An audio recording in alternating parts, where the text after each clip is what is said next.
Summer 1940, Hitler controlled Europe. Only one country stood against him, Britain. Alone, outnumbered, outgunned, the Luftwaffe was coming to destroy them, and if they fell, the world belonged to the Nazis. This is the Battle of Britain, where the few saved the many. July 1940, France had fallen. The British army evacuated from Dunkirk. Germany ruled from Poland to Paris. Hitler gave Britain an ultimatum: surrender or be invaded. Churchill refused. We shall never surrender. So Hitler ordered the Luftwaffe to destroy the Royal Air Force, Operation Sea Lion, the invasion of Britain. But first, air superiority. For 4 months, the skies over Britain became a battlefield. German bombers, British fighters, a war fought at 20,000 feet, and somehow, against all odds, Britain won. The numbers were terrifying. Germany, 2,600 aircraft, bombers, fighters, the largest air force in the world. Britain, 640 fighters, Spitfires, Hurricanes, that's it.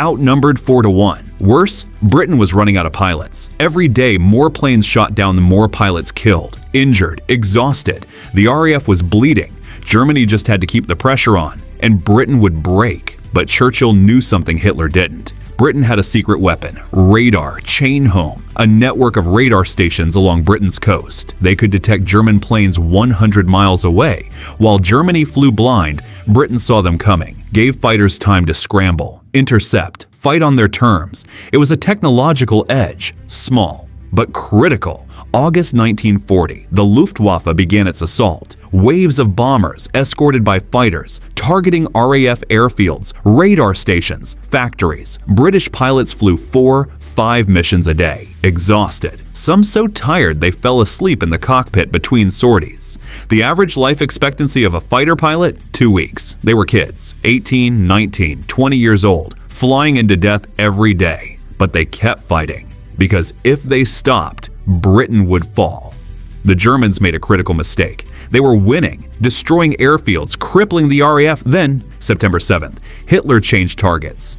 He ordered the Luftwaffe to bomb London instead. The Blitz. Why? Revenge.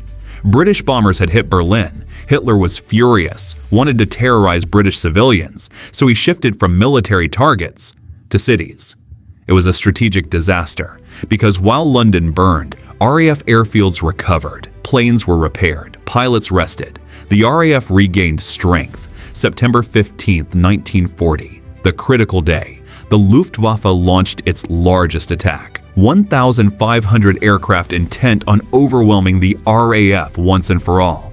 Every British fighter scrambled, every pilot in the air. The battle raged for hours, dogfights over London, over the English Channel. By evening, the Germans retreated. They'd lost 56 aircraft. Britain lost 28. The Luftwaffe was shocked. They thought the RAF was finished, but the British kept coming. 2 days later, Hitler postponed Operation Sea Lion indefinitely. Germany couldn't invade without air superiority, and they couldn't get air superiority. Britain had won against all odds, but the cost: 544 RAF pilots killed, thousands of civilians dead in the Blitz. London, Coventry, Birmingham, cities bombed night after night. But Britain didn't surrender, didn't negotiate, held the line. The Battle of Britain, the first major defeat for Nazi Germany. It proved Hitler wasn't invincible. That resistance was possible. Churchill said it best: never in the field of human conflict was so much owed by so many to so few. 544 pilots against the entire German war machine, and they won.